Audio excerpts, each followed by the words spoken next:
It's important to keep current on best practices to ensure that you're doing all you can to keep your marketing campaigns and initiatives fresh. 20 South African subject matter experts will bring you up to speed on all the topical issues at this year's Social Media Summit. Joining us in the studio is the chairperson of the summit, Mike Sharman. Good to have you, Mike. Welcome to the program. Thanks very much. Goodness me. So we're having social media summits now. I suppose it's so massive, you have to have things like this. Is it the first one, or have you had a few before? No, there's been a few of these before. There was actually a previous one last year that went off really well. Yeah. And then obviously the demand for this version this year, and also the increase in the content. So it's a really exciting space. As you say, you were speaking about Naspers and its market cap and the growth thereof in your news earlier, and that's just indictment of the industry. It's like it's just growing, and it's a multi-billion-dollar industry. Yeah, like you were saying, you look at what Naspers owns, and really, they own that as well. Exactly. It's massive. I mean, it is such a fast-evolving industry when we talk about social media. I'm not sure how to keep up with it.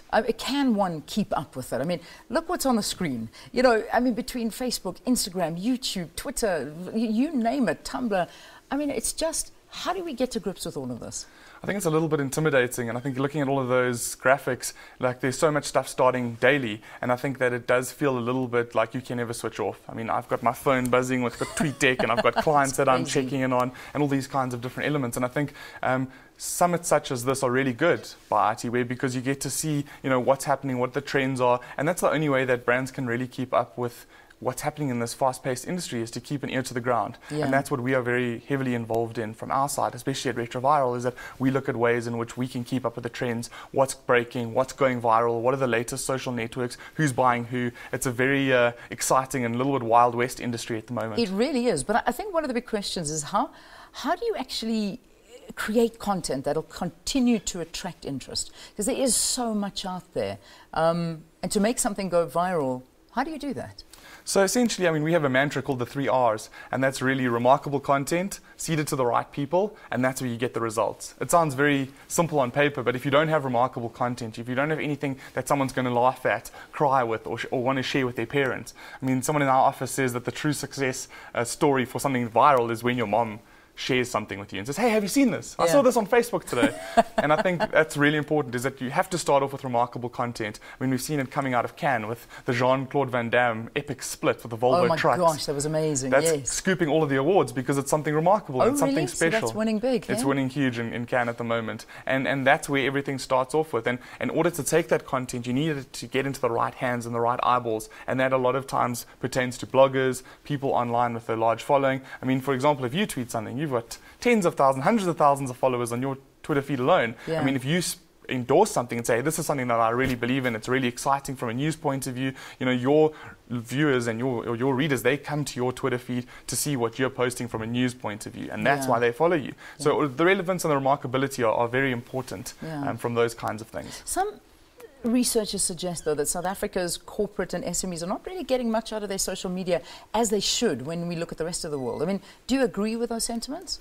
I think that the brands that are taking the plunge are seeing the rewards, and I think that a lot of other people are starting to dip their toe into social media, but because they have a little bit of trepidation, they're not necessarily leading to the results that they want. And it's not going to happen overnight. So a lot of times it's about building up those own spaces, such as your Facebook profile, your Twitter profile, your website, but it's not going to happen overnight. And with the figures that we're kind of investing from an industry standard in South Africa, it's still not enough to say, hey, we've done the best that we can. And obviously people are comparing apples with pears when they're looking at TV spend versus online spend. And they're two completely different components. Your one's obviously like a mass spread, whereas the other one's very targeted. So the work that we're involved in, it pertains very much to targeted conversions and trying to get people to either be interested in a brand from a brand awareness point of view or converting to sales. Very important. Now, there's also, I mean, you've got to be clever when you're using social media, and not only to attract attention, but to attract the right attention. We've seen people getting into big trouble through one tweet. I mean, you'll tweet something and within seconds it'll be retweeted and it's out there, and you can delete it, but it's still out there. I remember that one story where that lady, she got fired from her job. She was coming to South Africa on a holiday. Sacco.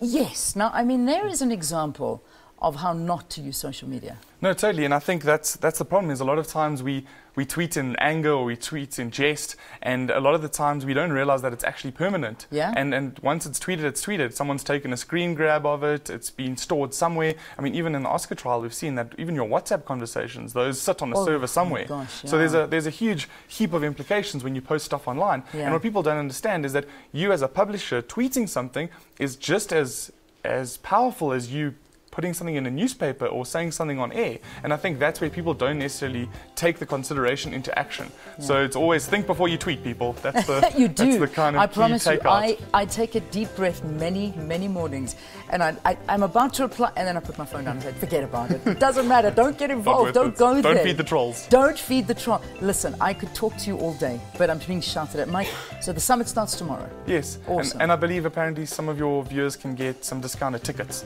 if they mail Lorato at itweb.co.za. Okay, yeah. Lorato at itweb.co.za. And I think it's limited to the first 20 or 30, but they pretty much have access to discounts. So okay. Yeah, brilliant. I think there's a great opportunity for your viewers. Stunning. We'll give you more information as the show continues. But the Social Media Summit taking place at the Forum in Bryanston. The conference is going to be exploring successes and actively engaging customers and building revenue through social media. And of course, the chairman of this summit, Mike Sharman, joining us here on the program. Let's take a break. We'll see you after this.